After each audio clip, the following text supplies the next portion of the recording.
கேள்வி பார்வையாளருக்கு வணக்கம். இந்த நேர்காணலில் நாம் சந்திக்க இருக்கும் சிறப்பு விருந்தினர் உச்சநீதிமன்ற வழக்கறிஞர் கேசவ் சார். வணக்கம். வணக்கம். நாடாளுமன்றத்தில் தற்போது பார்த்தோம்னா எஸ்ஐஆர் விவரம் சூடுபிடிக்க தொடங்கி இருக்கிறது. அதாவது நம்ம தமிழ்நாட்டில் உங்களுக்கு தெரியும், கிட்டத்தட்ட தொடர் போராட்டங்களுக்கு மத்தியில் இந்தியா கூட்டணி எம்பிக்கள் நாடாளுமன்றத்தை கூட முடக்கக்கூடிய சூழல் நம்ம பார்க்க முடியுது. முக்கியமாக பார்த்தோம்னா ஓம் பிர்லா அவர் கூட அங்கே நம்ம பேச்சுவார்த்தை நடத்தணும்னு கூட ஒரு கருத்தை கூட வச்சிருக்காங்க. எப்படி பார்க்குறீங்க?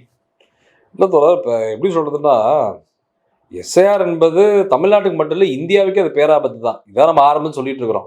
நீங்கள் சட்டப்படி பார்த்தாலும் சரி, சமூக ரீதியாக பார்த்தாலும் சரி, அரசியல் ரீதியாக பார்த்தாலும் சரி, எஸ்ஐஆர் என்பதே ஒரு சதித்திட்டம். இஸ்லாமியர்கள், கிறிஸ்தவர்கள், பெண்கள், முதல் தலைமுறை ஓட்டர்ஸ்ல இருந்து எதிர்கட்சி ஓட்டுக்களை சிதைப்பது தான் எஸ்ஐஆர்.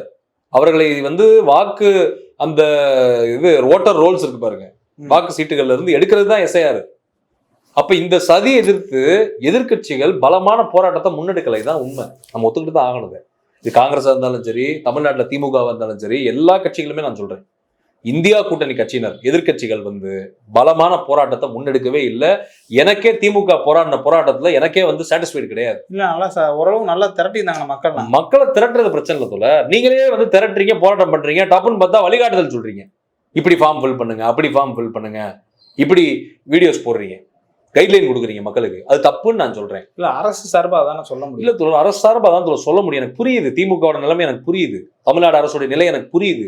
பட் நான் என்ன சொல்றேன், அதுக்கு ஒத்துழைக்கவே கூடாது நான் சொல்லிட்டு இருக்கேன். எஸ்ஐஆருக்கு ஒத்துழைக்காதீங்க, சாஃப்ட் கார்னர் காமிக்காதீங்க, ஹார்டா அதை ஃபைட் பண்ணுங்க, மிகப்பெரிய போராட்டத்தை, நாடு தழுவிய போராட்டத்தை, நாடை ஸ்தம்பிக்க வைங்கன்னு நான் சொல்றேன். மக்களை போராட்டத்துக்கு இறக்குங்க, வேற வழியே கிடையாது தோழர். நீங்க இது என்னன்னா, இது பெரிய ஒரு மேனிபுலேஷன், ஓட்டர் ரோல்ஸ்ல மிகப்பெரிய மேனிபுலேஷன். ராகுல் காந்தி ஒரு பிரஸ் மீட் வச்சு ப்ரூவ் பண்ணிட்டார். தேவபுராஸ் பெங்களூர் சென்ட்ரல் என்ன நடந்தது, கர்நாடகாவில் என்ன நடந்தது, மகாராஷ்டிரா என்ன நடந்தது, ஹரியானா வரைக்கும் இப்போ லாஸ்ட் 2 வீக்ஸ் முன்னாடி வர அவர் பிரஸ் மீட்ல வச்சு ப்ரூவ் பண்ணிட்டாரு. ஓட் ஷோரி நடக்குது, இவிஎம் நம்ப முடியாது, எலெக்ஷன் கமிஷனை நம்ப முடியாது, எஸ்ஐஆர் நம்ப முடியாதுன்னு சொல்லிட்டாரு. உங்க நாட்டுடைய எதிர்கட்சி தலைவரே சொல்லிட்டாரு ராகுல் காந்தி. இதுக்கு மேல நீங்க ஏன் அமைதியா இருக்கீங்கன்னு நான் கேட்கிறேன்.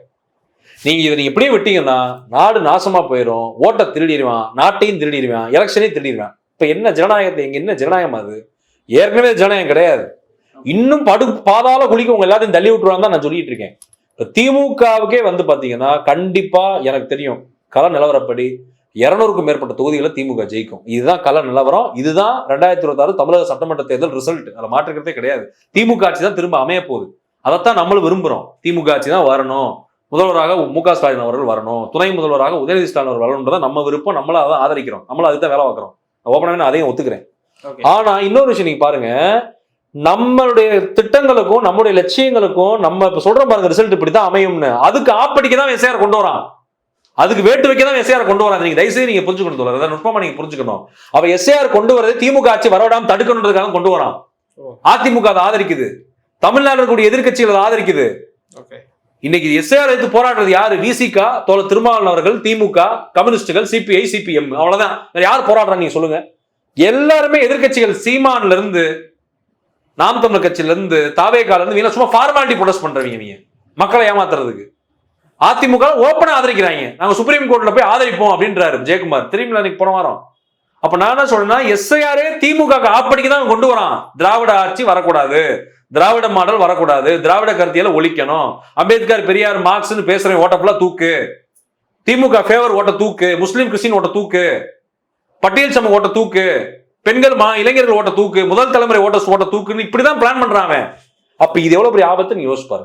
திமுக ஏன் அதை உணரல? முதலமைச்சர் மு.க. ஸ்டாலின், துணை முதலமைச்சர் உதயநிதி ஸ்டாலின் நான் வைக்கக்கூடிய தாழ்மையான கோரிக்கை, தயவு செய்து உணருங்க, அது பின்னாடி ஒரு ஆபத்து. அது கோஆபரேட் பண்ணாதீங்க, ஒத்துழைக்காதீங்க. நீ உச்சநீதிமன்றத்தில் போயிட்டோம், வழக்காடிட்டோம், நம்ம எக்ஸ்டென்ஷன் வாங்கிட்டோம்னா, எக்ஸ்டென்ஷன் வாங்குறது மேட்டர் இல்லை. என்னைக்கு எக்ஸ்டென்ஷன் போட்டு நீங்க அதை ஃபில் பண்ணாலும் ஆப்பு தான் என்னை பொறுத்தவரை. எப்படினாலும் அதை மிஸ்யூஸ் தான் பண்ண போறேன். நான் இவிஎம் மேலே நம்பிக்கைன்னு சொல்லிட்டு இருக்கேன் தோழர், எலெக்ஷன் கமிஷன் மேலே நம்பிக்கைன்னு சொல்லிட்டு இருக்கேன். எஸ்ஐஆர் மேல மட்டும் எனக்கு எப்படி நம்பிக்கை வரும்? எல்லாமே ஃப்ராடு. ராகுல் காந்தி ஓப்பனா சொல்லிட்டாரு, ஓட் ஷோரின்ட்டார், திருட்டு ஓட்டு திருடன்ட்டாரு. யார சொல்றாரு? இவிஎம் சொல்றாரு, எலெக்ஷன் கமிஷனர் சொல்றாரு, பிரதமரை சொல்றாரு, இவிஎம் எலெக்ஷன் கமிஷன் எல்லாரும் சொல்றாரு, எதிர்கட்சி தலைவர் சொல்றாரு. உலகத்திலே தோழர் எந்த நாட்டிலுமே நடந்தது கிடையாது தோழர். எதிர்கட்சி தலைவர் ஓட்ட திருடுறாங்க, எலெக்ஷனே திருடுறாங்க, பாத்துக்கோங்கன்னு சொல்லிட்டாரு. மக்களும் போராட மாட்டாங்க, எதிர்கட்சிகளும் ஒரு மிகப்பெரிய நாட்டை ஸ்தம்பிக்கக்கூடிய போராட்டத்தை எடுக்க மாட்டேங்குது, முன்னெடுக்க மாட்டேங்குது. யோசிச்சு பாருங்க, நீங்க எந்த நாட்டை நாடாளுமன்றத்தை நீங்க முடக்குவீங்க. அவன் உங்களை நம்பி இல்ல, அவன் வச்சிருக்கக்கூடிய எம்பிஸை கூப்பிட்டு அவன் நாடாளுமன்றத்துல பில்ல பாஸ் பண்ணிட்டு போயிட்டே இருப்பான். நீங்க ஸ்தம்பிக்க வைக்கிறதுனால எந்த பிரயோஜனமும் கிடையாது. இதை மக்கள் போராட்டம் வெகுஜன போராட்டமா நீங்க மாத்தணும். இடதுசாரி கருத்தியல் துணை கொண்டு நீங்க அதை வெகுஜன போராட்டமா மக்கள் போராட்டமா மாத்தணும். எதிர்க்கட்சி தலைவர்கள் அதை முன்னின்று வழிநடத்தணும். நீங்க இதை பண்ணாம நீங்க எதுவுமே சாதிக்க முடியாது தோழர். நீங்க நாடாளுமன்றத்தை ஒரு நாள் முடக்குவீங்க, நாளைக்கு போய் உட்காந்துருவீங்க நாடாளுமன்றத்துக்குள்ள. அவன் நாடாளுமன்றத்தை நீங்க முடக்கிறத கண்டுக்கவே மாட்டேன். அவன் டீ சமோசா சாப்பிட்டு உள்ளுக்குள்ள உட்காந்து அவங்க பேசிக்கிட்டு இருப்பாங்க. இதான் நடந்துகிட்டு இருக்கு நாடாளுமன்றத்துல. இன்னைக்கு நான் குளிர்கால கூட்டத்தொடர் முழுக்க பாத்தீங்கன்னா அவங்க பாட்டு கண்டுக்காம இருக்காங்க. பிரதமர், உள்துறை அமைச்சர் நீ கத்திக்கிட்டே கடை, நாங்க அப்படிதான் பண்ணுவோம். இல்ல தோல்வி விரக்தியில எதுவும் பண்ணக்கூடாதுன்னு பிரதமர் சொல்றாருல்ல. இல்ல தோழர், தோல்வி விரக்தின்றது கிடையாது தோழர். அவங்க எப்படின்னா அதான் சொல்றேன்ல, தோக்கடிச்சதே நீங்க தானடா. எஸ்ஐஆர் வச்சு, இவிஎம் வச்சு, எலெக்ஷன் வச்சு, எலெக்ஷன் கமிஷனர் வச்சு, எலெக்ஷன் கமிஷனர் மகளுக்கு ஐஏஎஸ் போஸ்ட் கொடுக்குறாங்க. 2 மகளுக்கும். சொந்தக்காரங்களுக்கு ஐஆர்எஸ், ஐஏஎஸ். எப்படி அது? இவருக்கு ஞானேஷ்குமாருக்கு பதவி எக்ஸ்டெண்ட் பண்றாங்க. தமிழ்நாடு தேர்தல் நடக்கிற வரைக்கும் நீ இருப்பா, கேரளா வெஸ்ட் பெங்கால் தேர்தல் வருதுல்ல, நீ தான்ப்பா இருக்கணும். என்ன அதுன்னு நான் கேட்கிறேன். ஓப்பனா பண்றான் தோழரவன். நீ எனக்கு விசுவாசமா நடந்துக்க, உன் குடும்பத்துக்கு நான் பதவி தரேன், மத்திய அரசு பதவி தரேன். இதானே அர்த்தம்? அப்ப என்ன தோழர், இதுக்கு மேல உங்களுக்கு என்ன தோழர் ப்ரூஃப் வேணும்? நான் என்ன சாட்சியை வச்சு இந்த மக்களை நான் தட்டி எழுப்புறதுன்னு எனக்கு ஒன்றும் புரியல. அவன் ஓப்பனா தான் பண்றேன், எல்லாமே டெலிபரேட்டா தான் பண்றான். எஸ்ஐஆர் விஷயத்தை பொறுத்தவரை விசிகா தோழர் திருமாவளவன் அவர்கள் அவங்கள மாதிரி போராட்டம் என்ன பண்றானா, ஃபேக்சுவலா டேட்டாவோட இன்ஃபர்மேஷனோட கண்டன உரைகள் நிகழ்த்துறானா, ஸ்பீச் கொடுக்குறானா மேடையில. நீங்க தோழர் திருமாவளவன் அவர்கள் விசிகா தோழர்கள் விடுதலை சிறுத்தைகள் கட்சியை சேர்ந்தவங்க எவ்வளவு போராட்டம் பண்றாங்க எஸ்ஐஆருக்கு எதிராக. எத்தனை போஸ்ட் பாக்குறாங்க காமிக்கவா? பேஸ்புக்ல, ட்விட்டர்ல, வாட்ஸ்அப், இன்ஸ்டாகிராம்ல காமிக்கவா? நானு எத்தனை ரீல்ஸ் போட்டிருக்காங்க தெரியுமா? எத்தனை போஸ்ட் போட்டிருக்காங்க தெரியுமா? எத்தனை கண்டன பதிவு போட்டிருக்காங்க தெரியுமா? விசிகா தோழர் திருமாவளவன் அவர்கள் எத்தனை அறிக்கை தோழர் திருமாவளவன் அவர்கள் விட்டுருக்காரு தெரியுமா? இதை ஏன் எல்லாரும் பண்ண மாட்டீங்கன்னு நான் கேட்கிறேன். திமுக பண்ணுச்சு, நான் தப்பு சொல்லல. முதலமைச்சர் மு.க. ஸ்டாலின், துணை முதலமைச்சர் உதயநிதி ஸ்டாலின் பண்ணாங்க. இன்னும் நீங்க பயங்கரமா பண்ணணும். ஏன்னா திமுகவுக்கு தான் நான் ஆப்பு வைக்க போறேன் எஸ்ஐஆர் வச்சு. அதான் நான் சொல்லிட்டு இருக்கேன். அவனுக்கு இப்ப எதிரி யாரு தெரியுமா? இந்தியால பாஜக ஆர்எஸ்எஸ்க்கு இந்தியா கூட்டணின்றதெல்லாம் கிடையாது. யாருமே கிடையாது. 2 பேர் தான் தமிழ்நாட்டுல. பாஜக, ஆர்எஸ்எஸ், சங்கி, மோடி, அமித்ஷா, சங் பரிவார் கும்பல், 3% பார்ப்பன கும்பலுக்கு எதிரி யாரு தெரியுமா? 2 பேர் தான். ஒன்னு திமுக, முதலமைச்சர் மு.க. ஸ்டாலின், துணை முதலமைச்சர் உதயநிதி ஸ்டாலின். திராவிட கருத்தியல், பெரியார், அம்பேத்கர், மார்க்ஸ் தான் இதுல சேர்ந்துருவாங்க.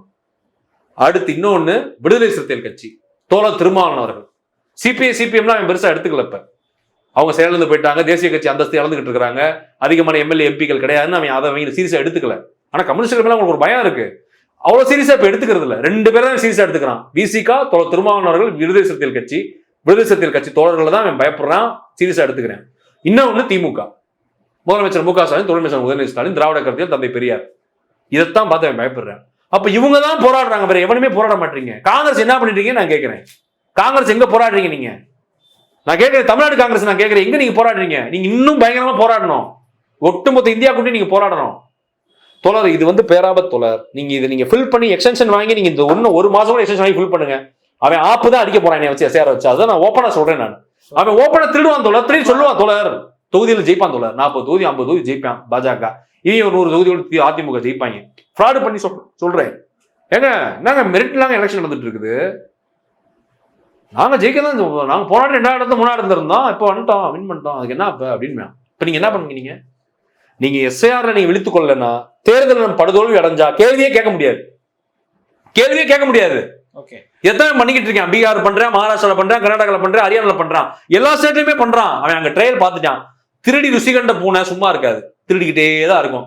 இதான் கருத்தியல், இதான் பழமொழி.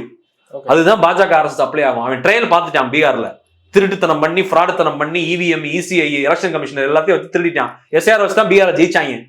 அது அப்படியே என்ன பண்ணுவான்? அடுத்து தமிழ்நாட்டு அப்ளை பண்ணுவான், கேரளால பண்ணுவான், வெஸ்ட் பெங்கால பண்ணுவான். பீகார்ல பண்ணா பெரிய கிளர்ச்சி, பெரிய புரட்சி, மக்கள் பிரச்சனை எதுவும் வெடிக்கல, கலவரங்கள் வெடிக்கல, மக்கள் எதிர்த்து போராட முடியல. அந்த அளவுக்கு அந்த மக்கள் விழிப்புணர்வு கிடையாது.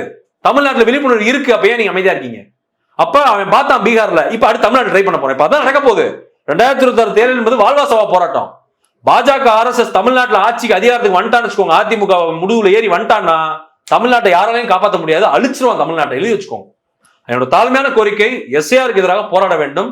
நாடாளுமன்ற முடக்கம் என்பது மட்டும் போதாது, நாடு தழுவிய மிகப்பெரிய போராட்டத்தை உடனே முன்னெடுக்கணும்ன்றது என்னுடைய கோரிக்கை, கருத்து. நன்றி.